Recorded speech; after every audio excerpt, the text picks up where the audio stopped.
Yo, what is going on, guys? Today we will be taking a look at this old watch. This was my sister's old watch when she was in the military.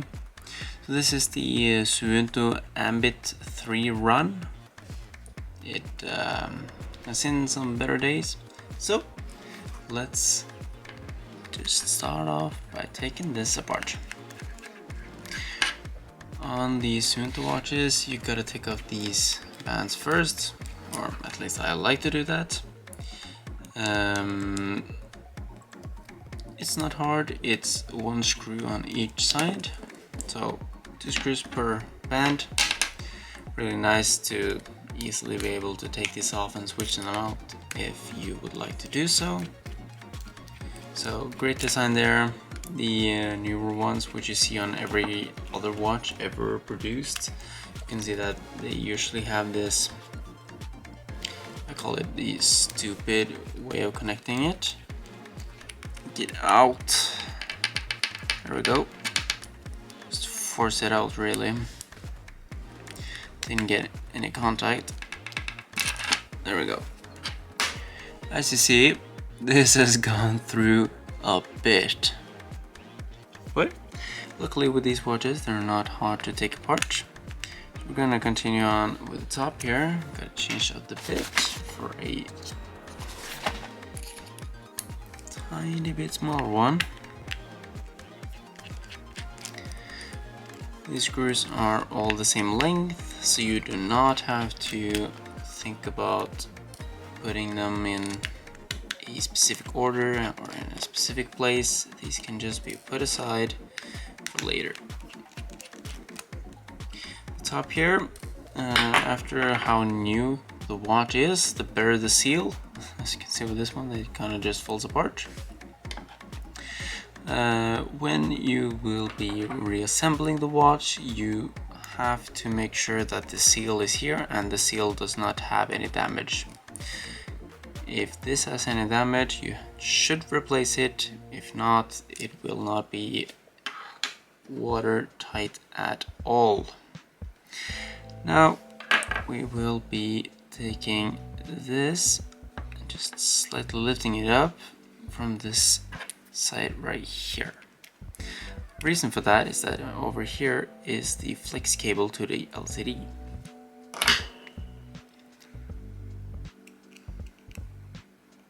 Put it under just like so. Turning it over, you can see that down in here you can see the flex cables. We then want to turn it over. You see here, as I said, you want this to be down, and you can turn this slightly upwards, just like so, because you can see this tiny flex cable there. Use a plastic spudger to just open this up, and we can take it on the underside here. As you can see, I take it under there. I'm gonna take my thumb, slightly pull, and then that has been released. Now we can go over to this connection that's right here. Also be really careful with it. Gonna push it up, just like so. Now I can take the display away. When it comes to the display, you would like to have something soft to put it on so the display does not get damaged, unless that's the part that you will be replacing, of course. Alright, now we will be going to the display. Right here is the actual LCD cable flex. So just like on the other one here, it's just a slight push up on the underside, as you see right here. Then you could remove the cable. Be really careful, because these flex cables are fragile. And just like so, that, we can now use the spudger to just push up on the motherboard. I can show you guys that one more time, just from a different angle. Just right here, the spudger underneath, push it slightly upwards. Then you can take the motherboard out, just like so. Here, we can turn it over and we can then separate the display from the bracket. Moving on, now go over to the battery, the other part that's down here. We're gonna start off with the one that's down here. This part can just be pulled out, but you gotta be really careful, because if you rip this flex cable, you gotta buy a new one. But if you're really careful, it's possible to take it out just like so, or you could also use some tweezers or some really small pliers. This is also a flex cable which could be replaced. You do not have to buy it with a whole unit. Now for the battery. The battery is usually what people would replace, either that or the display. And for this we will be using some isopropyl alcohol. I'm gonna use this one with a slight needle on it, but as long as you get the isopropyl alcohol on the sides around like so,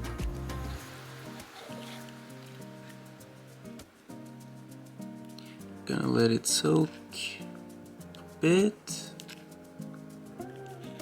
all around.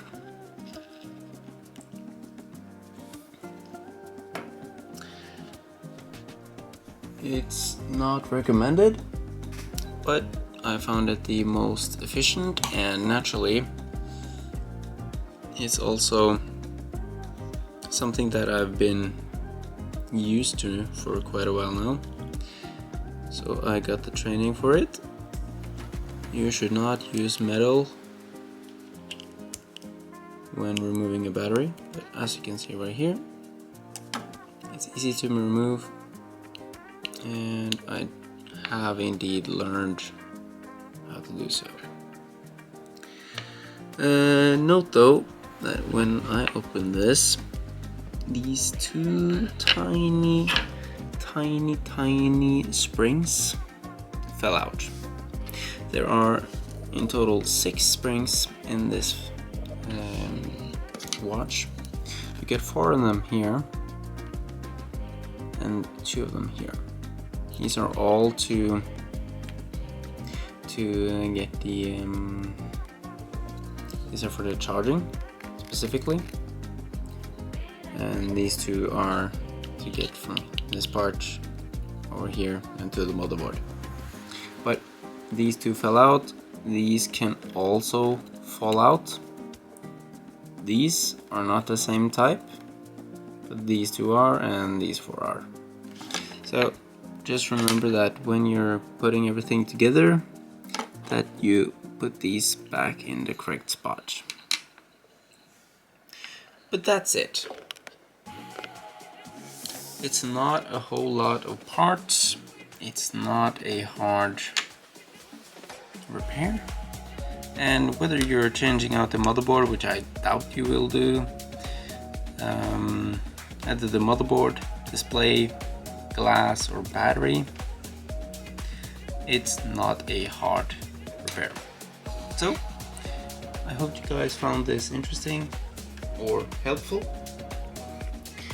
I hope this was a great video and that you found it helpful, and I'll see you in the next one.